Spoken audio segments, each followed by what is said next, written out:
હા એમાં હામી ઢાકો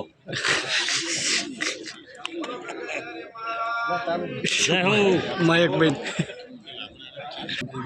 બોલો ગર્ગાચાર્ય મહારાજ કી જય। આજે ઘણું બધું કહેવાનું છે કહેશે, પણ મારા ભાગે જેટલું આવ્યું છે એટલું જ મારે બોલવાનું થાય છે। મંચસ્થ શ્રી મહેન્દ્રાનંદગીરી મહારાજ, ભાઈ શ્રી ગૌતમભાઈ ગેડિયા, પ્રમુખ શ્રી જેવી શ્રીમાળી સાહેબ, મંચસ્થ સંતો મહાનુભાવો, અત્રે આ કાર્યક્રમને આ પ્રસંગને સફળતા કરાવવા માટે પધારેલ મારા ભાઈઓ, બહેનો, વડીલો અને બાળકો,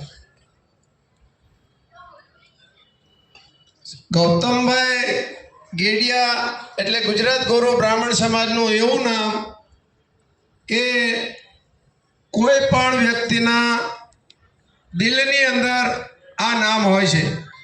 અને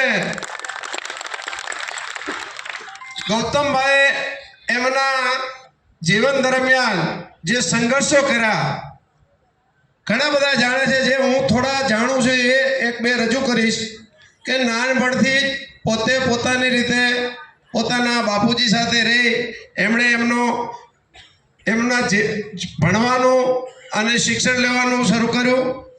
તેઓ BA સુધી ભણ્યા છે અને એક સારી એવી સંસ્થા ચલાવી અને એક શિક્ષક તરીકેની પણ એમણે ફરજો બજાવેલી છે। ધીરે ધીરે એક જ ગામમાં એક જ ખોયડું બધાની વચ્ચે રહેવાનું, અને તેમ છતાં પોતે સન્માન અને પોતાની તાકાતથી જીવ્યા છે એવા ગૌતમભાઈ ગેડિયાએ જ્યારે ધીમે ધીમે પોતાનું રાજકારણની અંદર શરૂઆત કરી તો પ્રથમ તેઓ સરપંચ થયા। સરપંચ બની અને ગામનું ઘણું બધું એમણે કામ કર્યું અને ગામમાં પણ એમને ખૂબ નામના મેળવી। ત્યારબાદ જિલ્લા કક્ષાએ, તાલુકા કક્ષાએ ગુજરાત ભારતીય જનતા પાર્ટીમાં રહી, તાલુકા કક્ષાએ, જિલ્લા કક્ષાએ